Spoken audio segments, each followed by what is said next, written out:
우리는 역사상 가장 중요한 시점을 지나고 있습니다. 하나님께서는 하나님의 일을 하시기 전에 사람을 준비시키셨음을 우리가 알고 있습니다.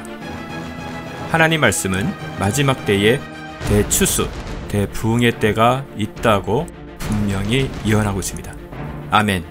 하나님의 말씀이 그대로 성취될 것을 믿습니다. 예레미야 눈물은 잠자는 교회와 영혼을 깨우기 위해 노력하고 있습니다. 이 가슴 뛰는 일에 함께 하길 원하시는 분은 카카오 채널로 연락 주시기 바랍니다. 당신은 위대한 하나님의 사람입니다.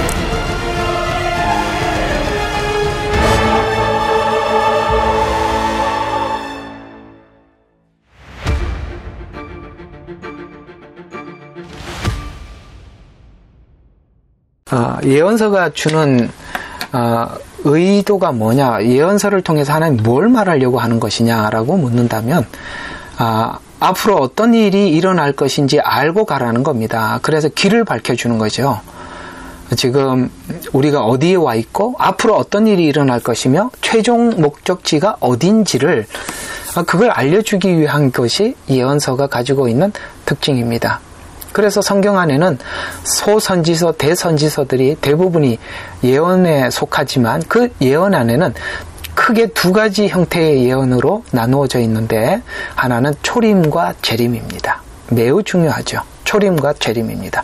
이 성경은 모두가 예수님 초림과 재림에 대한 예언으로 되어 있습니다. 자, 그런데 우리가 예언서를 지금 하고 있는데 참 조심해야 될 한 가지를 제가 꼭 권면해 드리고 싶은 것은 우리가 예언서에 대해서 알고 앞으로 일어날 일들에 대해서 잘 안다고 해서 여러분들의 구원과 아무 관련이 없다는 걸 아셔야 합니다. 그래서 제가 드리고 싶은 이야기는 뭐냐면 예언서에 빠져들지 말라는 겁니다. 예언서는 소망의 메시지입니다.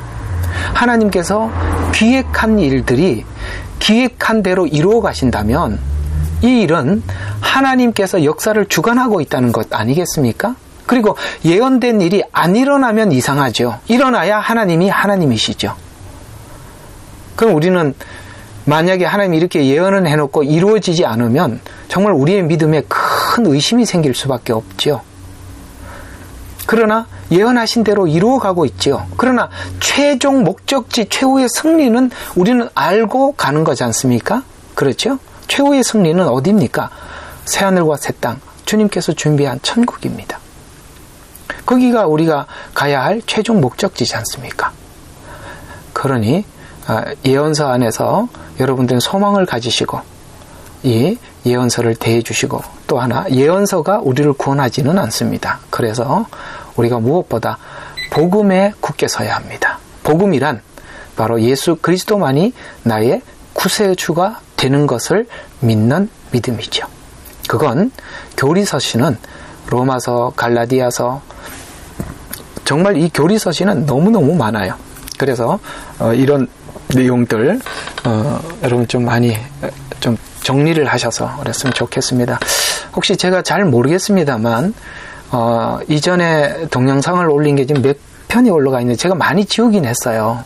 지우긴 했는데 우리 저기 캔버라 계시는 분들은 그 올려가 있는 동영상 중에 제가 좀 추천을 해드리고 싶은 것은 호세아서를 지금 올라가 있는지 잘 모르겠습니다. 호세아서를 좀 많이 들어보세요. 그게 정말 귀한 복음입니다. 호세아서, 또 하나 좀 더 추천을 해드리면 창세기, 출애굽기는 지금 이제 하고 있지만 아마 예배 들어와서 계속 들을 수는 있을 겁니다. 그러나 호세아를 좀 추천합니다. 그게 굉장히 복음적인 내용들이 거기 많이 담겨 있고 좀 더 창세기도 좀 한번 들어보시면 굉장히 많이 도움이 되시리라 생각이 듭니다. 그래서 주님이 오실 날이 가까웠다라면은 계시록보다는 복음서를 더 들으셔야 합니다. 제 말 알아들으셨으면 좋겠습니다. 자, 그럼 우리 5장, 오늘 시간이 조금 흘렀네요. 그래도 조금 시간을 제가 한 40분 이상은 꼭 하겠습니다. 자, 우리 어디를 보시냐면 요한계시록 5장 1절에서 7절까지 함께 보도록 하겠습니다. 같이 합독하시겠습니다. 다 같이 시작. 또 내가 보좌에 앉으신 분의 오른손에서 한 권의 책을 보았는데 안팎으로 기록되었고 7인으로 봉해졌더라. 내가 큰 음성으로 선포하는 힘센 한 천사를 보았는데 누가 그 책을 펴서 그 봉인들을 떼기에 합당한가라고 하더라. 하늘이나 땅이나 땅 아래서 그 책을 펴거나 볼 수 있는 사람은 아무도 없더라. 그 책을 펴거나 읽거나 또는 그것을 볼 만한 사람이 아무도 보이지 않기에 내가 심히 울었더니 그 장로 가운데 하나가 나에게 말하기를 울지 마라. 보라, 유다 지파의 사자인 다윗의 뿌리가 이겼으니 그 책을 펴고 또 그 책의 7 봉인을 때리라고 하더라. 이에 내가 보니 보라, 보좌와 내 짐승 한가운데 장로들의 한가운데서 도살당하였던 것 같은 한 어린 양이 서 있는데 7 뿔과 7 눈을 가졌더라. 7 눈은 온 땅에 보내심을 받은 하나님의 7 영이라. 그가 와서 보좌에 앉으신 분의 오른손에 그 책을 취하더라. 여러분, 월요일날 우리가 기도회 7시 반에 모여서 할 때 지금 소선지서를 여러분들과 계속 하고 있잖아요. 오늘 금방 읽었던 내용, 우리 저번 주에 소선지서 할 때 읽었던 내용 그대로 반복되고 있다는 거 느끼십니까? 7 영, 7 뿔, 7 눈, 이런 이야기 저번 주에 제가 스가랴서 하면서 여러분들과 함께 읽어드렸던 메시지입니다. 무슨 생각이 드세요? 요한계시록은 홀로 풀 수 없다는 얘기죠. 반드시 앞에 있는 성경들과 짝을 이루어야 하고 그 성경의 내용과 배경을 전부 다 함께 묶어야 이 내용이 풀어진다는 것입니다. 그래서 요한계시록은 절대 요한계시록 한 권으로 풀어서는 안 됩니다. 요한계시록은 70%가 구약을 인용한 겁니다. 그러니까 구약에 대한 지식이 없으면 이 요한계시록이 엄청나게 막혀요. 이게 풀리지 않는다 이 말입니다. 그러면 자, 한번 여기에 5장에도 반복되는 단어들이 굉장히 많이 나와요. 그러면 반복되는 단어가 많이 나온다는 것은 이 반복되는 단어가 주제라는 거죠. 그렇죠? 자, 그러면 한번 봅시다. 여기 지금 그 공유해놨으니까 잘 보이시죠? 하면서 채팅창에 뭐라고 적혀있나? 히브리서도 추천해드립니다. 오케이. 예. 히브리서도 추천을 하는데, 히브리서가, 자, 그러면, 잘 들어요. 저는 이거 한 편 하기 위해서 정말 엄청나게 씨름 많이 했어. 그러니까 여러분들 절대 졸지 마라.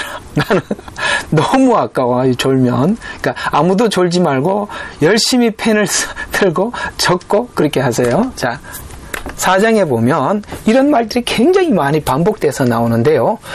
죽음 당하신 어린 양이라는 말이 계속 나옵니다. 왜 앞에 예수님을 소개할 때 그냥 어린 양 이렇게도 소개하는데 앞에 꼭 앞에 한 말이 붙어 있어요. 죽임 당하신. 무슨 말입니까? 부활은 죽은 이후에 일어나는 일 아니겠어요? 천국은 죽어서 가는 곳 아닙니까? 지금 여기서 뭘 이야기하려고 하는 거죠? 앞으로 이 환난 기간에 많은 일들이 일어날 거예요. 지금 이 초대교회에 이 요한계시록을 받아봐야만 했던 이 사람들은 도미티안 황제로부터 너무나도 큰 핍박을 받고 있었고 언제 죽임을 당할지 언제 무슨 일을 당할지 그들은 굉장히 두려움에 있습니다. 그때 하나님께서는 요한을 불러서 보여주시고 듣게 해주셔서 계시록을 기록하게 하고 이 서신서를 고난당하고 핍박당하고 있는 형제들에게 보내주면서 저번 주에 말씀드린 것처럼 4장은 천상의 예배, 하나님께 드리는 예배, 5장은 예수님께 드리는 예배, 이 두 가지 예배를 먼저 보여주시고 6장에 이제 다음 주부터는 그러니까 다다음 주 아마 2주 이후에 이제 인재앙으로부터 들어가는데 이는 재앙이 아니라 목차예요. 앞으로 어떤 순서로 하나님께서 이 재앙을 일으킬 것인가라는 목차예요. 근데 사람들은 자꾸 인을 재앙이라고 이야기하는데 쉽게 말해서 우리 책자로 보면은 차례, 순서란 말이에요. 그래서 이걸 하나님께서 인을 다 떼야만이 자 인이라는 것은 이런 거예요. 이게 그 구약에 있는 두루마리가 이렇게 둘둘둘 말려 있잖아, 그죠? 그러면 이 두루마리를 말아놓고, 그러니까 지금 이 계시록대로 표현하자면 여기다가 인을 7개를 붙여놓은 거예요. 그래서 지금 하나, 둘, 셋, 넷, 그러면 이렇게 우리가 포장을 뜯는다고 가정해 봅시다. 그러면 첫 번째 인이 딱 뜯어지면 안에 내용이 조금 보이겠죠? 7개가 붙어 있으니까. 두 번째 뜯으면 조금 더 보이겠죠? 셋째, 넷째 이렇게 점점 개봉되어 간단 말이에요. 그러면 자, 도대체 이 인은 언제 붙인 인이냐? 언제 이렇게 봉해 놓은 거냐? 자, 다니엘서 성경책 빨리 저쪽으로 돌려봐요. 다니엘서 12장 9절 한번 봅시다. 우리 다니엘서 했었잖아요, 그죠? 12장까지 다 여러분들에게 말씀을 드렸었어요. 그러면 12장 9절 한번 보세요. 바로 이 인입니다. 자, 8절부터 한번 보세요. 이렇게 이야기합니다. 아니, 7절부터 한번 봅시다. 내가 들으니 강물 위에 있던 세마포 입은 사람이 그의 오른손과 그의 왼손을 하늘로 들어 올리고 영원히 사시는 분으로 맹세하기를, 자, 잘 들어요. 한 때와 두 때와 반 때가 되리니. 요건 뭐냐면 지금 다니엘이 70일에를 봤다고, 여러분 다니엘서 하면서 다 했던 거 다시 한번 복습 한번 해봐요. 지금 하나님께서 70일에를 다니엘에게 보여주시면서 69일에까지만 보여주셨어요. 그리고 마지막 한 일에는 안 보여주시고 두루마리로 둘둘둘 말아서 인을 착 쳐버린 거예요. 그래서 한 때와 두 때와 반 때는 이게 전체가 요게 7년입니다. 전부가. 그래서 7년은 딱 하나님께서 두루마리로 싹 감싸버린 거죠. 그러면서 그가 말하기를, 다니엘아, 내 길을 가라. 이는 그 말씀들은 마지막 때까지 봉해졌다라고 말씀하고 있는 그 말씀이 요한계시록이에요. 그러면서 아무도 깨닫지 못할 것이나 현명한 자들은 근데 이 마지막 한 일에는 특징이 있어요. 이 요한계시록은 현명한 자들은 깨닫는데 현명하지 못한 자들은 깨닫지 못해요. 똑같이 요한계시록에 그렇게 이야기를 하고 있어요. 요한계시록을 펼쳐놨지만 어떤 사람들은 이 계시록을 알지만 어떤 사람은 몰라요. 그래서 하나님께서 우리에게 말씀하시기를 이 마지막 한 일에 있는 요한계시록은 우리가 받아 먹으라는 거예요. 여러분, 요한계시록에 나타나고 있는 하나님의 이런 놀라운 마지막 환난과 구원의 계획에 대해서 조금도 의심하지 않고 여러분들 다 믿지요? 그런 사람들은 깨달아요. 그러나 이런 일들이 계속 하나님께서 마치 여인의 산통이 일어나는 것처럼, 출산 직전에 일어나는 산통이 일어나는 것처럼 그런 하나님의 징조를 계속 보여줌에도 불구하고 깨닫지 못하는 사람들이 있어요. 그들은 하나님을 알지 못하는 자들입니다. 따라서 우리는 이 일이 마지막 때 7년 대환란에 들어가면 들어가는 이런 징조를 보면 볼수록 우리는 어떻게 됩니까? 현명해서 깨닫기도 하고 준비하고 아가서에서 말씀하고 있는 신부로 단장하는 거죠. 그러나 그렇지 않는 사람들은 그렇지 않아요. 그래서 분명히 말했어요. 이 말씀은 마지막 때까지 닫혀있고 봉해져 있을 것이다. 많은 사람들이 이 마지막 대환란 때 무슨 일이 일어나느냐, 많은 사람들이 정결케 될 것이며 희게 되고 연단되리라. 아멘. 이 환란은 바로 이게 목적이라 이 말이에요. 흐지부지한 신앙들이 정결케 되고 연단되고 희게 된단 말이에요. 그러나 악인들은 악하게 돼요. 그래서 두 진영이 완전히 나누어져요. 이 환란을 통해서 더 정결케 되든지 더 악해지든지. 계시록 전체가 그런 방향으로 설명을 계속하고 있거든요. 현명한 자들은 깨닫아서 날마다 드리는 희생제가 폐지되고, 이게 언제냐면은 후 3년 반 들어가기 직전에 일어나는 사건입니다. 그래서 매일 드리는 제사가 폐지되고 멸망케 하는 가증한 것이 세워질 것이고, 후 3년 반 1290일, 이게 후 3년 반 날짜입니다. 그러니까 다니엘은요, 사실은 이 마지막 대환란에 대해서는, 7년 대환란에 대해서는 기록을 하나님이 하지 않고 요것만 열어주신 거예요. 이때는 분명히 희게 되고 더 악하게 되고 이런 두 진영이 나누어질 것이고, 또 하나는 후 3년반에 가서 매일 드리는 제사가 없어지고 멸망한 가증한 것이 세워져서 거기다가 절하라고 하는구나, 이게 나온단 말이에요.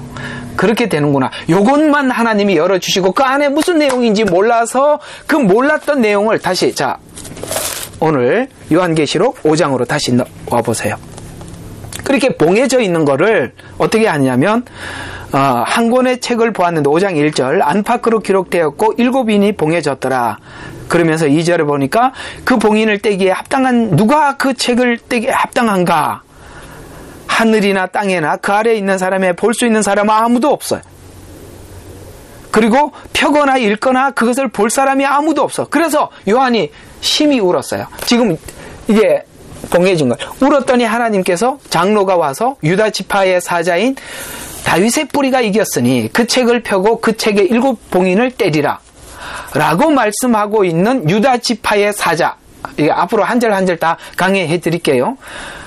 그러면서 이에 보니 보라, 짐승 가운데 한 장로가 도살당한 것 같은 어린 양. 자, 요게 어떻게 대칭되어 있냐면 5절에 보면, 그러니까 다윗의 뿌리가 어떻게 했다고요? 이겼대요. 어떻게 이겼어요? 어떻게 해서 이겼죠? 도살당한 것 같이 해서 이겼다라고 말씀하고 있습니다. 여러분, 무슨 이야기죠? 요한계시록의 7교회에 보내는 편지를 통해서 계속 이렇게 하나님은 말씀하셨어요. 이기는 자에게 주실 축복에 대해서 이겨라, 이겨라, 이겨라 말씀하셨습니다. 근데 예수님이 이기셨어요. 어떻게 이기셨죠? 도살당하는 어린 양같이 십자가에 죽으셔서 이기셨습니다. 오늘 우리 보고 어떻게 이기라는 겁니까? 십자가 방식대로 이기라는 거예요. 여러분, 이 요한계시록을 어떤 사람이, 제가 어떤 분에게 전화를 받아 한참 통화를 하면서 그분이 정말 오랫동안 요한계시록을 배웠어요. 그 교회 목사님이 밤낮 없이 요한계시록만 설교를 했었어요. 근데 그분이 그런 이야기를 합니다. 제가 몇 년을 요한계시록을 배웠는데 너무너무 두려워서, 너무 두렵다니까. 무서워서 이제는 더 못 듣겠대요. 근데 지금 제가 요한계시록 풀어주고 이 얘기를 듣고 얼마나 용기가 생기는지, 얼마나 소망이 생기는지 모르겠대요. 여러분, 요한계시록은 우리에게 두려움을 주려고 하는 책이 아니에요. 주님은 이기셨다고 말씀하시고 너희들도 이길 수 있다라는 거예요. 누가 이긴다고요? 자기를 부인하고 자기 십자가를 지고 주님을 따라가는 사람들은 이기는 거예요. 어린 양이 어디로 가든지 따라가는 자들은 이기는 거예요. 그곳이 마치 사망의 음침한 골짜기라 할지라도 그 이후의 승리를 우리가 알고 가는 거지 않습니까? 그래서 4장과 5장은 이미 우리에게 승리한 주님을 활짝 열어 보여주시고 이제 6장의 인재앙이 하나하나 설명이 되는 거예요. 그래서 우리가 믿음을 가져야 되는데 어떤 믿음을 가져야 되느냐면 1장에서부터 5장까지 믿음을 가지고 요한계시록에 들어가는 겁니다. 이걸 빼놓고 들어가니까 두려움밖에 안 남죠. 이미 승리는 우리의 것이고 승리하신 주님을 보여주시는 거예요. 여기에 있는 모든 여러분, 죽음 이후에 부활이 있음을 믿으시고 그 부활은 주님이 우리에게 준비하신 영원한 새하늘과 새 땅에 들어가는 시작입니다. 우리는 사실 그 사실을 우리가 복음으로 믿고 기대하며 소망 가운데 지금 현재 살아가고 있는 거 아닙니까? 그것 때문에 우리는 모든 것을 내려놓았고 오늘까지 주님을 따라왔어요. 여러분들은 여러분 나름대로 내려놓고 따라왔고 저 역시 그래 해왔고 우리 모두는 최종적인 소망은 주님이 오시는 그날입니다. 그러려면 이 시간은 필연적으로 하나님이 계획한 시간이요 보내야만 하는 시간이라면 아멘입니다. 기쁨으로 맞이해야지요. 자, 그럼 오늘 여기 보면 계속 어떤 내용을 강조하느냐면 죽임당하신 어린 양 예수님이 두리마리를 취하시며 경배 받으시는 광경을 목도하게 해요. 요한에게. 그래서 5장에서 많이 쓰이는 단어가 두루마리라는 단어가 계속 반복돼서 기록되고 있고 8번이나 반복해서 쓰여져 있습니다. 여기서 경배 받으시는 예수님의 모습은 죽임 당하신 어린 양으로 묘사되고 있어서 두루마리 다음으로 많이 쓰이는 단어가 죽임 당하신 어린 양라고 이런 표현으로 기록되고 있어요.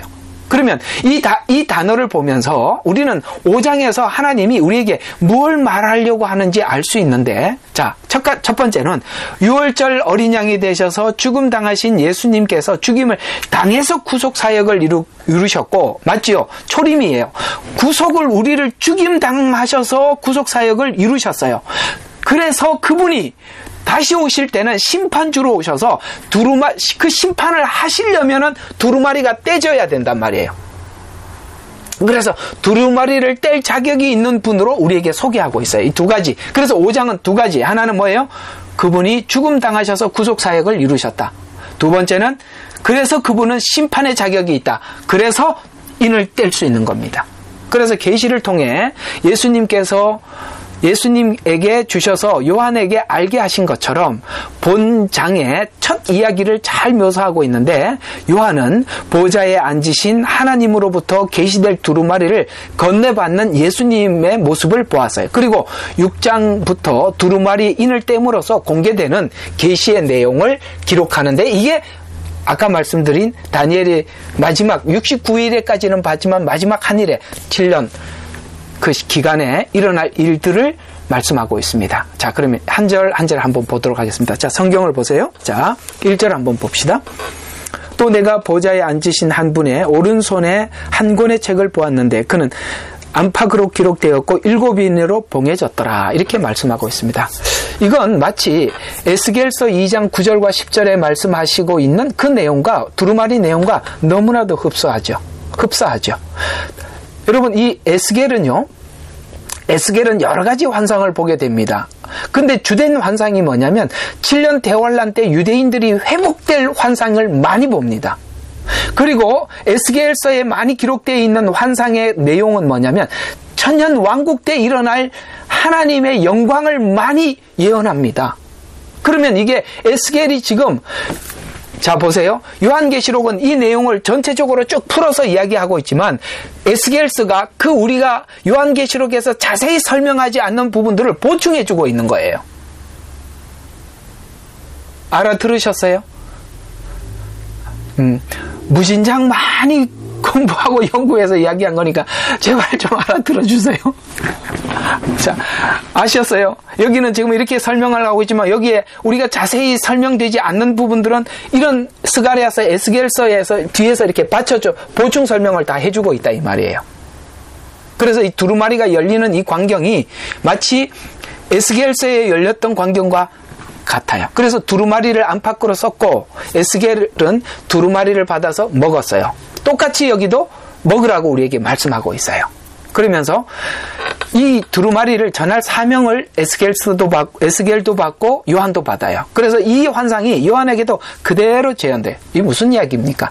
하나님께서 하나님의 종들에게 말씀을 주는 방식이 에스겔과 요한이 그리고 다니엘이 모두가 같았다라는 게, 이건 뭘 의미하느냐면 사도 바울이 교회에 서신을 쓸 때마다 나는 예수 그리스도의 종 된 나 바울은라고 이 자신이 사도라고 이야기를 하면서 사도는 하나님으로 예수님으로부터 받아 그 말씀을 전하였기 때문에 그 말씀에 권위가 있는 것처럼, 만약에 오늘 받는 이 과정을 자세히 설명하지 않았더라면 야, 이게 정말 하나님으로부터 온 건가? 라고 의심할 수 있을 텐데, 과거에 있는 모든 선지자들이 받은 방식과 요한이 받은 방식이 똑같다라는 것을 설명함으로써 이 내용이 하나님으로부터 받은 메시지임을 우리에게 이렇게 증명하고 있는 거예요. 그 방식이 모두가 같았다 이 말이죠. 그래서 자, 그러면 이 예언이 어떤 예언이냐? 자, 요한계시록 10장 8절에서 10절. 자, 그 뒷장이네. 한번 보십시다. 도대체 요한이 받은 게 어떤 내용인가? 10장 8절에서 10절. 한번 볼까요? 자, 또 내가 하늘로부터 들은 그 음성이 내게 다시 말하여 이르기를 가서 바다와 땅 위에 서 있는 천사의 손에 펴 있는 작은 책을 가지라. 작은 책 뭐죠? 요한계시록입니다.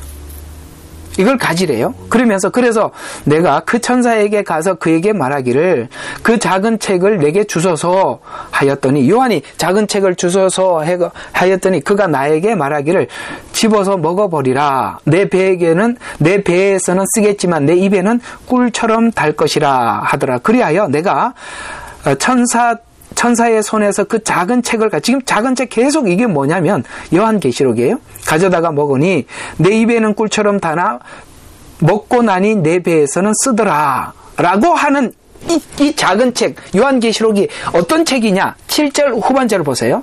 7절 후반절에 보면 그때에 하나님의 신비가 그분께서 자기 종들인 선지자들에게 선포한 것 같이. 그러면 선지자들에게 선포한 것 같이라고 말하면 이게 뭐죠? 구약 성경 아니겠습니까? 구약에 기록된 말씀대로 뭐였죠? 구약은 지금 예언으로 남아있으니까 그 예언이 뭐라고요? 이루어질 것이라고 하더라. 아멘.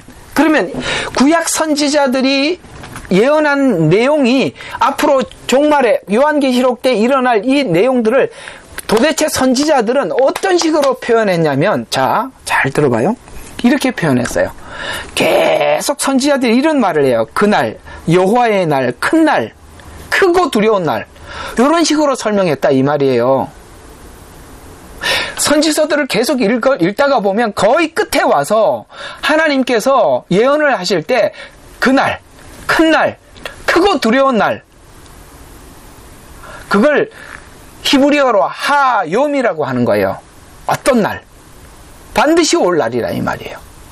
그래서 요한계시록을 받아봤던 그 당시 구약에 대해서 알고 있었던 이 성도들은 이 말씀을 듣고 이게 지금 구약 선지서에서 말한 큰 날, 그날, 크고 두려운 날, 그 날에 대한 메시지구나 하고 금방 알아차렸어요. 초대교인들은.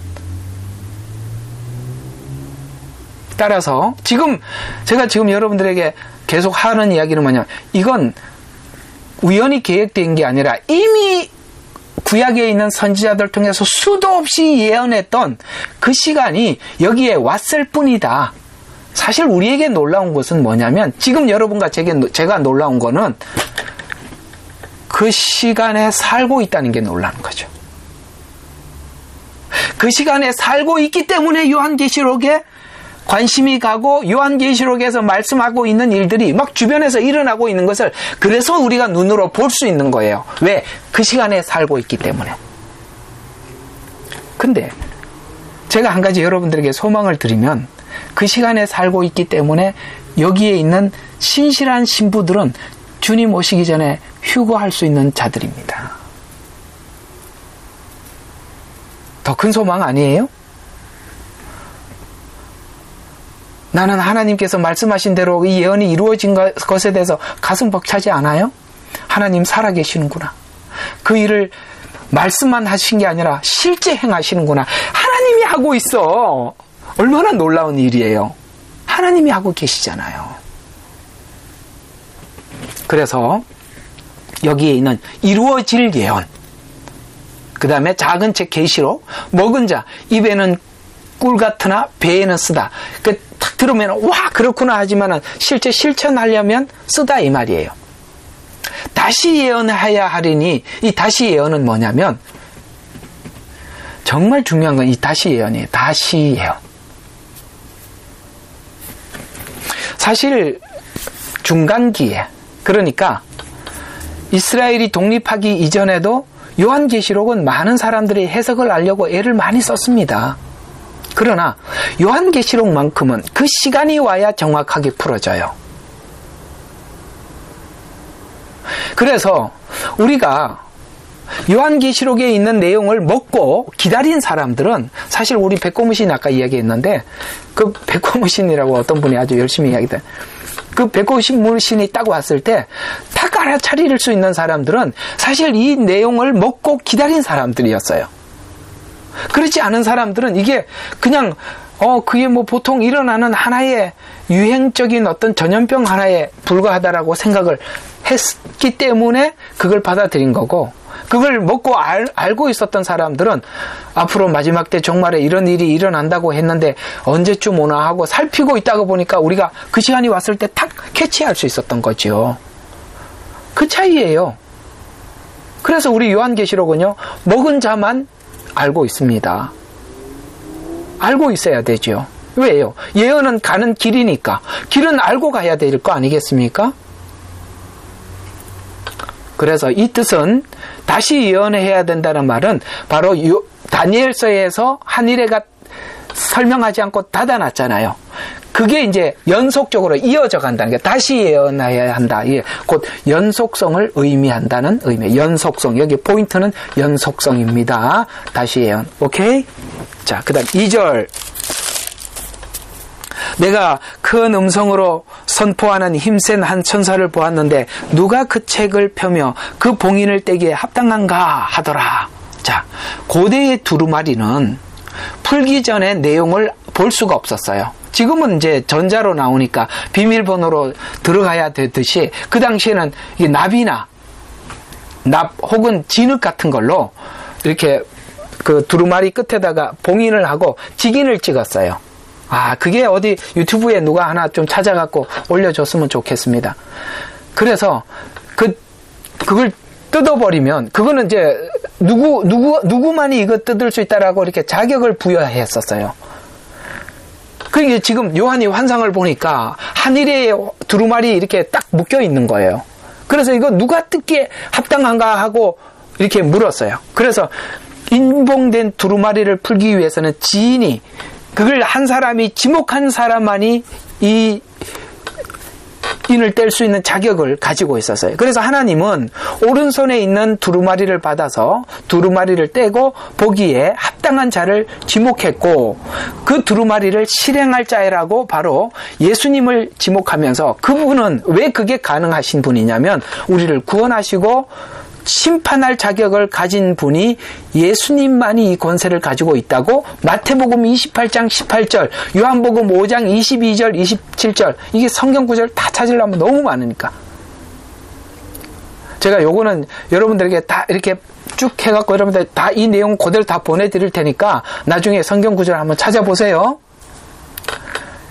이게 왜 성경 구절을 뒤에다가 정해놓는 게 엄청 중요하냐면, 이걸 성경 구절을 근거로 여러분들에게 말씀드리지 않으면 제가 제 이야기를 하는 거예요.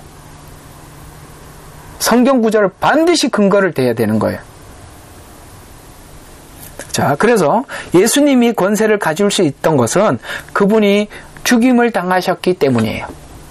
우리의 죄를 대속하셨기 때문에, 죄를 대속했기 때문에 죄 용서 받지 않는, 예수님을 믿지 않는 그들을 심판할 자격도 예수님이 가지고 계시는 것입니다.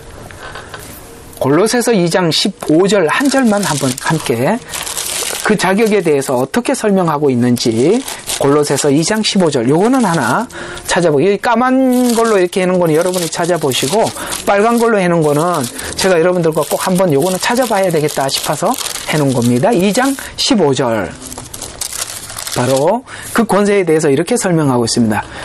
자, 15절. 이는 너희 하나님의 아들들이 흠없고 순전하여 삐뚤어지고 아니죠. 맞나요? 예. 흠없고 변질된 민족 가운데서 책망받지 않게 해서 함이니 너희 빛을 세상에서 비추는 자들. 이거 아닌데. 2장 15절. 골로새서. 내가 지금 빌립보서를 열심히 읽고 있었습니다. 자, 2장 15절 제가 다시 한번 읽겠습니다. 자, 14절부터 보고, 우리를 거스리고 우리를 대적한 손으로 쓴 법령을 지워버리고, 이게 뭐죠? 율법입니다.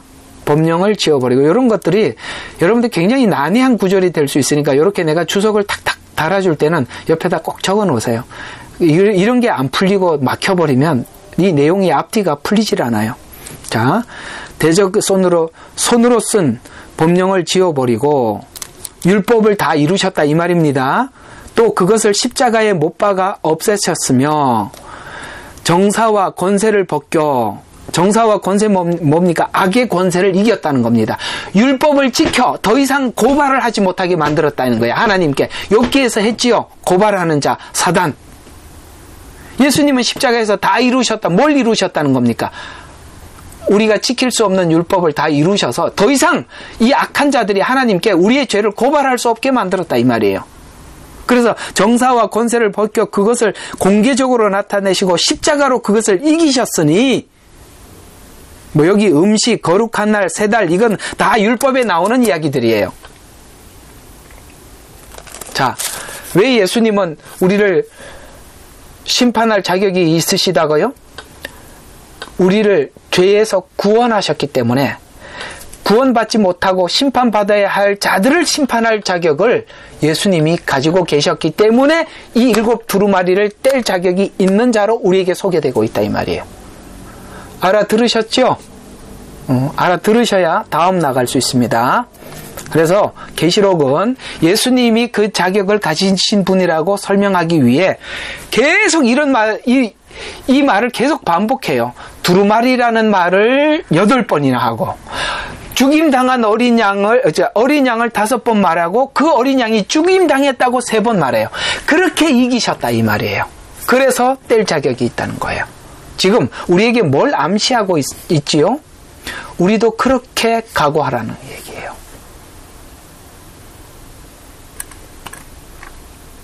그래서 2절과 3절을 그렇게 설명해요. 자, 그 다음에 그분이 어떤 분이냐, 유다 지파의 사자의 다윗의 뿌리다라고 5절에서는 예수님을 소개하고 있어요. 그러면 이 표현은 야곱, 곧 이스라엘이 야곱이 아들들에게 축복했던 표현이에요.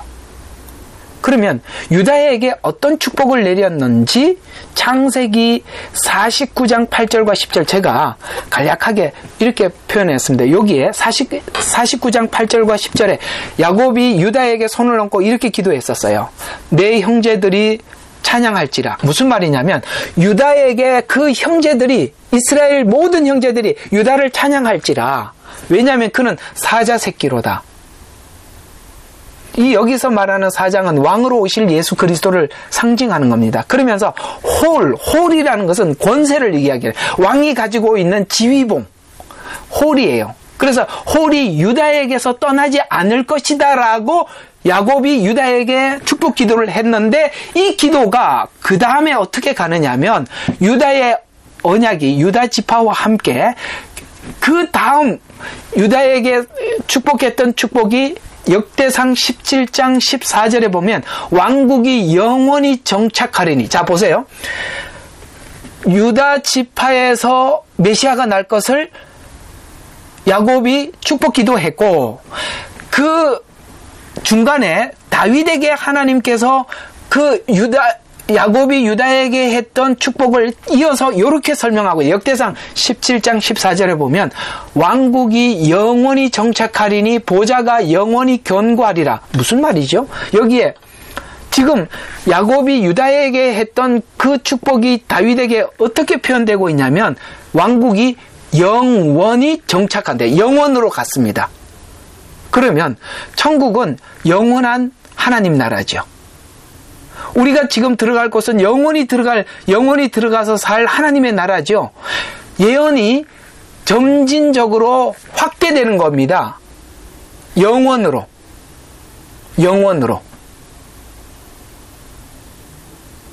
저를 믿는 자마다 멸망치 않고 영생을 얻게 하리 함이라. 아멘. 영원으로 가는 겁니다. 그러면서 유다를 통해서 영원한 통치자, 왕이신 메시아가 올 것이라고 야곱을 통해서 1차적으로 유다에게, 그 다음에 하나님이 다시 누구에게? 다윗에게. 그래서 아브라함과 다윗과 예수 그리스도의 세계라라고 마태복음은 시작하는 겁니다.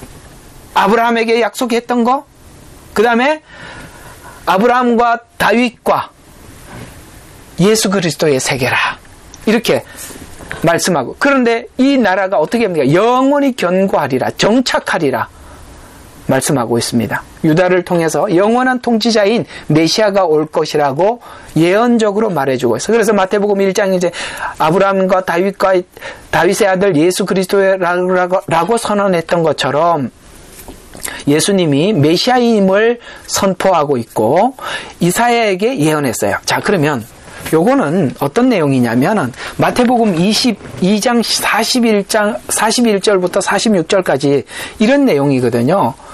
야, 네가 메시아라고 하면 네가 어떻게 메시아가 될 수 있느냐? 근데 예수님이 지금 하신 말씀은 다윗의 뿌리에서 메시아가 난다고 하시지 않았느냐? 다윗이 그렇게 예언하지 않았느냐? 그런데 다윗이 예언할 때 이게 뭔 얘기지? 인봉된 두루마리 사진이 있어요? 자, 그러면 다윗이 예언을 했어요. 예언을 하는데 다윗의 후손으로 올 어떤 후손을 향해서 주라라고 얘기했어요. 시편에. 여러분, 내 손자의 손자 저 밑에 손자가 내가 손자라고 이야기하지 어떻게 주라고 이야기합니까? 이 말이 돼요? 그러니까 시비를 건 거예요. 바리새인들이. 야, 다윗이 예언했던 것을 봐라. 다윗이 후대에 올 어떤 하나님께서 보낼 어떤 구원자를 향해서 다윗이 주라고 이야기했다면 어떻게 그 손자인테 주라고 말할 수가 있느냐라고 했더니 그들이 아무 말 못하고 갔더라라는 말씀이 요 마태복음 22장 41절과 46절에 있는 말씀이에요. 또 이사야에게도 하나님이 분명히 말씀하셨어요. 이새의 뿌리에서 한 싹이 날 것이라고. 이 예언들은 모두가 다 메시아의 예언을 정확하게 다윗의 후손에 올 자라는 뜻에서 우리에게 말씀하셨다라고 하는 것입니다. 6절하고 7절까지만 여러분들에게 하도록 하겠습니다. 8절부터는 다음 주에 하기로 하고 이렇게 딱 끊어놓고, 자, 6절. 자, 그러면 7뿔에 관한 이야기입니다. 6절 한번 보시죠. 이렇게 말씀하고 있죠. 이에 내가 보니 보라, 보좌와 내 짐승의 한가운데 장로들의 한가운데서 도살당하였던 것 같은 한 어린 양이 서 있는데, 자, 예수님이 십자가에 죽으셔서 이기셨다. 그래서 이겨서 뭘 이겼다 그랬죠? 율법을 도말하고 정사와 권세, 악의 세력이 더 이상 우리를 하나님 앞에 죄를 고발하지 못하도록 이기셨다고 분명히 말씀하셨어요. 그래서 도살당해서 죽으신 어린 양이 뭘 가지셨냐면 7뿔과 7눈을 가지고 7영을 가졌다라고 말씀하고 있어요. 이게 무슨 뜻이냐면 뿔과 눈이라고 이야기하고 있어요. 이 스가랴서에서 이 말씀이 나왔어요. 그리고 그 뒤에 보면 두루 다니는 스가랴에서는 7영이라 7눈이라 이렇게 말씀하고 있는데 이 얘기가 이렇게 자, 그러면 뿔과 권세는 여러분 성경에 보면 아도니아가 스스로 왕이 되고자 할 때 아도니아를 왕으로 세우려고 했던 요압 군대 장관도 제단에 뿔을 잡아서 죽일 수가 없어서 그가 살아났죠. 그런 이력이 있어요. 그래서 또 다니엘서에서도 짐승의 뿔이 등장하고 있는데 이 뿔이라고 나오는 때는 이 모든 성경이 말씀하고 있는 뿔, 이런 말씀이 뭘 의미하는지 어떤 상징을 가지고 있는지 우리가 딱딱 그 뿔이 나왔을 땐 뿔 하면은 벌써 딱 그렇게 여러분 개념이 딱 서 있어야 돼요. 사단도 뿔로 나옵니다. 이건 뭘 의미하느냐면 나라, 왕, 권세를 의미하는 거예요. 그래서 자, 정리를 합시다. 뿔이라는 말이 나올 때마다 항상 세 단어를 생각합시다. 하나는 뭐요? 나라. 두 번째 권세. 세 번째 왕. 아시겠죠? 저번 주에 여러분들에게 말씀드린 것처럼 왕은 뭘 쓰지요? 그 왕의 어떤 관을 쓰지요. 저 왕관에도 두 가지 형태의 왕관이 있다 그랬습니다. 하나는 뭐예요? 이기는 자에게 주는 왕관. 또 하나는 뭡니까? 하나님께서 씌워주는 왕관이 있는데 그 디아데마라는 이 왕관은 하나님께서 예수님께 씌워준 왕관인데도 마귀도 자기 스스로 그 관을 썼다고 했지요. 디아데마라는 왕관이 있다고 여러분들에게 저번 주에 말씀드린 거 기억하십니까? 그런데 이 뿔도 하나의 권세, 왕 이런 것이 이렇게 되어 있어요. 그래서 스가랴 환상에서도 유다와 이스라엘과 예루살렘을 흩어지게 만들었던 것들이 뭐냐면 뿔로 설명을 하고 있어요. 스가랴서도. 그러면은 이 뿔로 설명을 했는데 뿔이 뭐라고요? 나라, 왕, 권세라는 거예요. 어떤 나라가 이스라엘을 공격해서 이스라엘이 흩어졌다, 이런 뜻에서 뿔이라라고 이렇게 표현해서 단순히 뿔 이렇게 나왔으니까 사람들이 해석하기가 어렵다 이 말이에요. 근데 뿔 나오면은 뭘 생각하라고? 어떤 왕이 가지고 있는 권세, 그 세상 권세로 그 일을 했다. 그래서 흩어지게 되었다라고 이야기를 하고 있습니다. 그래서 하나 꼭 개념을 정해 놓으세요. 뿔 그러면은 나라, 권세, 왕, 이렇게 세 가지를 떠올리시면 되겠습니다. 이런 걸 여러분들이 딱딱딱 개념을 가지고 있으셔야 이 단어들이 막 지나갈 때마다 그 단어군 하고 탁탁 이해하고 지나가는 거예요. 아니면은 뿔이 뭐지 하고 멈추는 거예요. 개념. 성경을 알려면 개념이 있어야 돼요. 자, 마지막 일곱 눈이 있더라라고. 일곱 눈은 바로 세상에 보내심을 받은 일곱 영. 그래서 항상 성령님을 눈, 영 이렇게 표현하고 있는데 성령을 상징합니다. 스가랴 4장 10절은 성령님이 온 땅을 두루 감찰하신다 이렇게 표현하고 있고, 창세기 1장 2절에도 보면 하나님께서 천지를 창조하실 때 하나님의 영은 여기서 말하는 성령님입니다. 수면 위에 운행하시더라 라고 말씀하고 있습니다. 자, 몇 가지 오늘 개념까지 좀 정하고 오늘 7절까지 여러분들에게 말씀을 드렸습니다. 오늘 좀 시간이 조금 오버는 됐지만 이 말씀들 일단은 하나하나, 사실 요한계시록을 하려면 이런 개념부터 하나하나 잡아서 들어가야 돼요. 그러니까 이렇게 중간중간에 이렇게 개념을 하나하나 세워주실 때 여러분들 잘 좀 개념을 잘 잡아주셔서 앞으로 좀 더 난해하고 더 난해한 쪽으로 들어갈 텐데 미리 개념을 좀 잘 잡아서 출발을 하시기를 주 이름으로 축원합니다.